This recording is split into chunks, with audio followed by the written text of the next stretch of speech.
You ask Tiger to solve. This deals with linear equations with one unknown. The final result is x equals 11. Let's solve it step by step. Simplify the expression. Group like terms. Simplify the arithmetic. Swap sides. Group all constants on the right side of the equation. Subtract 25 from both sides. Simplify the arithmetic.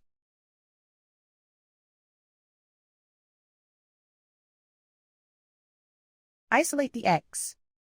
Divide both sides by 3. Simplify the fraction. Find the greatest common factor of the numerator and denominator.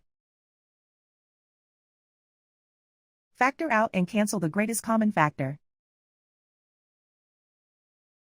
And so the final result is x equals 11.